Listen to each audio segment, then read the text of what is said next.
मिनश्शैतानिर्रजीम बिस्मिल्लाहिर्रहमानिर्रहीम रब्बिश्रह ली सदरी वयस्सिर ली अमरी वहलुल उक़दतम मिन लिसानी यफ़क़हू क़ौली रब्बि यस्सिर वला तुअस्सिर वतम्मिम बिल खैर वबिका नस्तईनु या फत्ताहु रब्बि ज़िदनी इल्मा। ప్రియమైన సోదర సోదరీమణులారా, అల్హమ్దులిల్లా అల్లాహ్ తాలా యొక్క దయ మరియు కృప వలన ఎలాగైతే మేము అనుకున్నామో అదే విధంగా ఖురాన్ యొక్క తజ్వీద్ మొదటి క్లాస్ ఈరోజు మనం ప్రారంభించబోతున్నాము అల్హమ్దులిల్లా. కానీ ప్రియ మిత్రులారా, క్లాస్ ప్రారంభించే ముందు కొన్ని విషయాలను మనం శ్రద్ధగా గుర్తుపెట్టుకోవాలి, వాటిని పాటించాలి. అవేమిటి అంటే, తజ్వీద్ నేర్చుకునే ముందు మన సంకల్పం అనేది మనం మంచిగా ఉంచాలి. అంటే ఖురాన్ను నేర్చుకోవాలి అని గట్టి సంకల్పం మనస్ఫూర్తిగా మనం చేసుకోవాలి. ఖురాన్ను నేర్చుకుని దానిని మంచి పద్ధతిలో పఠించి అల్లాహ్ను సంతృప్తిపరచాలి అనే సంకల్పాన్ని మనం కలిగి ఉండాలి. ఇదే విధంగా ఎలాగైతే మనం ఒక తరగతిలో కూర్చున్నప్పుడు, క్లాస్లో కూర్చున్నప్పుడు పెన్సిల్ లేదా పెన్ లేదా నోట్బుక్ని మనం ఉంచుకుంటామో, అదేవిధంగా ఈ వీడియో మీరు చూస్తున్నప్పుడు కూడా మీతో పాటు ఒక బుక్ మరియు పెన్ లేదా పెన్సిల్ కూడా ఉండాలి. ఎందుకంటే ఏదైతే నేను మీకు చెప్తున్నానో, రాయిపిస్తున్నానో, చదివిపిస్తానో ఇన్షాల్లా దానిని మీరు తప్పకుండా మీ నోట్స్లో రాసుకోవాలి. ఈ విధంగా మనం హోంవర్క్ కూడా చేయొచ్చు. సులభమైన పద్ధతిలో ఇన్షాల్లా చాలా తొందరగా ఖురాన్ను నేర్చుకోవచ్చు. ఎలాగైతే హోంవర్క్స్ మనం చేస్తామో మనం చదువుకున్న సమయంలో, అదేవిధంగా ఈ క్లాసెస్ ద్వారా కూడా మీరు హోంవర్క్స్ అనేది తప్పకుండా చేస్తూ ఉండాలి. అయితే ఆలస్యం చేయకుండా మనం మన క్లాస్ని, మొదటి క్లాస్ని ఇన్షాల్లా ప్రారంభిద్దాము. అయితే ప్రియ సోదర సోదరీమణులారా, ప్రతి భాషలో ఎలాగైతే ముందుగా అక్షరాలు ఉంటాయో అదే విధంగా మన అరబిక్ భాషలో కూడా అక్షరాలు అనేవి ఉన్నాయి. కానీ అన్ని భాషల కంటే అరబిక్ భాషలోని అక్షరాలు చాలా విభిన్నమైనవి, చాలా ప్రత్యేకమైనవి. చూడండి, నేను మీకు భయపెట్టాలి అని అనుకోవటం లేదు, కానీ అరబిక్ భాష అనేది చాలా అందమైన శబ్దాలతో, అందమైన పలుకులతో కలిగినది.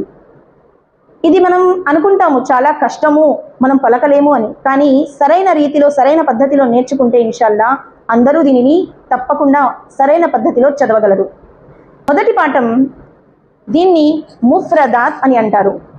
ముఫ్రదాత్ అంటే కిందన నేను రాసి ఉంచాను, విడి అక్షరాలు. అక్షరాలు ఎలా ఉంటాయి? విడివిడిగానే ఉంటాయి. కాబట్టి ఈ మొదటి పాఠాన్ని అలిఫ్ నుండి యా వరకు అక్షరాలను ముఫ్రదాత్ అని అంటారు. అంటే విడివిడి అక్షరాలు, తెలుగులో దీని భావం. మీరు ఉర్దూలో కూడా జ్ఞాపకం ఉంచుకోండి, తెలుగులో కూడా దీని అర్థాన్ని జ్ఞాపకం ఉంచుకోండి. మొదటి పాఠం ముఫ్రదాత్ అంటే విడివిడి అక్షరాలు అని మీరు జ్ఞాపకం ఉంచుకోండి. మొత్తం అక్షరాలు అలిఫ్ నుండి యా వరకు అక్షరాల సంఖ్య ఒకవేళ మనం లెక్కిస్తే 29 లెటర్స్, 29 అక్షరాలు ఉన్నాయి. కానీ ఇవి అక్షరాల సంఖ్య, బాగా గుర్తుపెట్టుకోండి, అక్షరాల సంఖ్య 29. కానీ అదే మనం శబ్దాల సంఖ్య కిందన రాసి ఉంచాను, మొత్తం శబ్దాల సంఖ్య అంటే 28 అయిపోతుంది. ఇది ఎందుకు, ఎలా జరుగుతుంది అనేది మనం అక్షరాలను చదివినప్పుడు, ఎలా చదవాలో నేను మీకు నేర్పిస్తున్నప్పుడు ఎక్స్ప్లెయిన్ చేస్తాను ఇన్షాల్లా. కానీ ఇప్పటికి మీరు ఇది ఈ విధంగా గుర్తుంచుకోండి, మొత్తం అక్షరాల సంఖ్య 29, అదేవిధంగా శబ్దాల సంఖ్య 28. అయితే ఇప్పుడు మనం అలిఫ్ నుండి యా వరకు అక్షరాలను ఎలా పలకాలో నేర్చుకుందాం. ప్రియ మిత్రులారా, ఒక్కొక్క అక్షరాన్ని నేను 3 సార్లు రిపీట్ చేస్తాను. నాతో పాటు మీరు కూడా ఒక్కొక్క అక్షరాన్ని 3 సార్లు రిపీట్ చేయండి. ఒకవేళ మీకు అది రాలేదు అంటే అక్కడికి మీరు పాజ్ చేసి మీరు సొంతంగా ట్రై చేయండి, లేదా మళ్ళీ బ్యాక్కి వెళ్ళి మళ్ళీ ప్లే చేసి దాన్ని బాగా ప్రాక్టీస్ చేయండి. ఆ అక్షరం కరెక్ట్గా సరైన పద్ధతిలో పలకడం వచ్చేంత వరకు దానిని ఇదే విధంగా ప్రాక్టీస్ చేస్తూ ఉండండి. అలిఫ్, అలిఫ్ చాలా సింపుల్. అలిఫ్, బా, బా, బా, తా, తా తా. ఇక్కడ అక్షరాలను మనం చదువుతున్నప్పుడు వాటి యొక్క చుక్కలను కూడా బాగా గమనించాలి. బా యొక్క చుక్కను ఉర్దూలో నుక్తా అని అంటారు. బా కింద ఒక చుక్క అని మీరు ఇలా రిపీట్ చేస్తూ చదివితే ఇంకా మంచిది. బా కింద ఒక చుక్క, బాకే నీచే ఏక్ నుక్తా. ఈ విధంగా చదివితే మీకు ఇంకా బాగా గుర్తుంటుంది.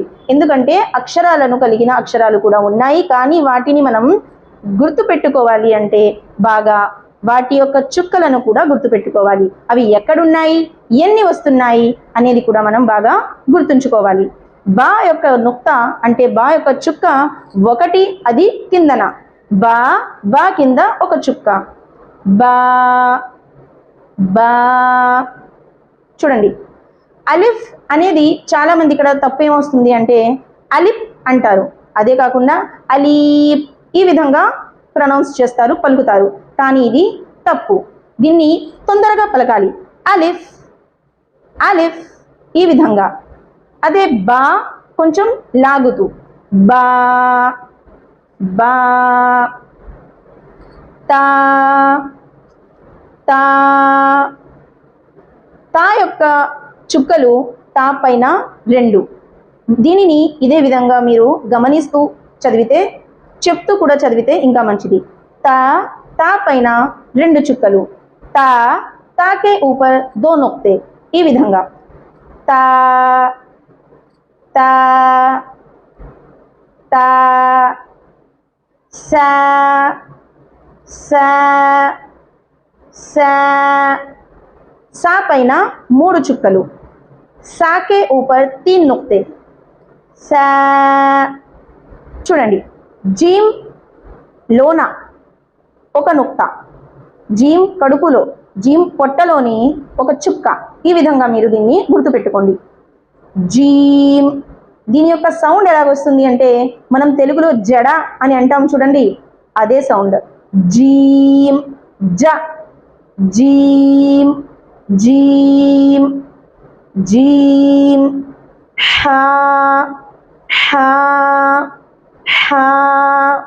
ఇది మొత్తం చుక్కలతో ఖాళీగా ఉంది, అంటే దీనికి చుక్కలు ఉండవు. హా ఖాళీగా ఉంది అని కూడా మనం గుర్తుంచుకోవాలి. మరియు దీని సౌండ్ అనేది ఎక్కడి నుంచి వస్తుంది అంటే మన గొంతు భాగం, మన గొంతు యొక్క పైప్ ఉంది కదా, దాని మధ్య భాగం నుండి దీని యొక్క శబ్దం వస్తుంది. హా హా హా. ఇదే విధంగా ఖ యొక్క చుక్క పైన, తల పైన ఉంది అని అనుకోండి. ఖకే ఊపర్ ఏక్ నొక్తా. ఖ పైన ఒక చుక్క. దీన్ని గొంతు నుండే మనం శబ్దాన్ని తీయాలి, గొంతు పై భాగం నుండి. ఖ ఖ ఖ. దాల్. దాల్ కూడా చుక్కలతో ఖాళీగా ఉంది. Dal dal dal. Wall wall wall. చూడండి. సా పలికినప్పుడు మనం మన నాలుకను పై దంతాల దగ్గర ఈ విధంగా ఉంచి మరి సా యొక్క శబ్దాన్ని బయటకు తీయాలి.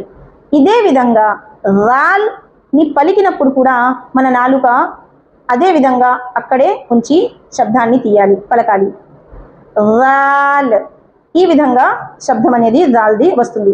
జాల్ అనేది తప్పు. జాల్ అనరు. Wall wall wall. వాల్ పైన ఒక చుక్క. ఆ చుక్క లేకపోతే అది దాల్ అవుతుంది, ఆ చుక్క పెడితే అది wall.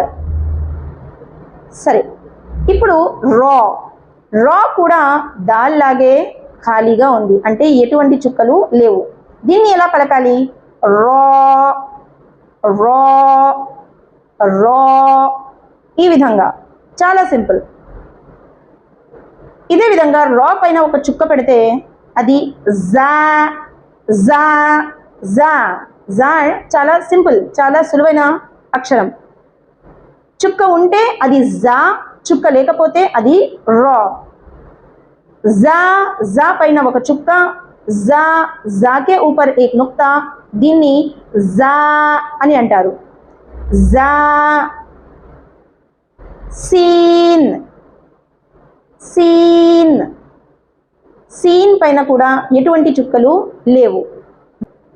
Scene, scene, scene. Scene పైన ఒకవేళ 3 చుక్కలు పెడితే అది షీన్ అవుతుంది.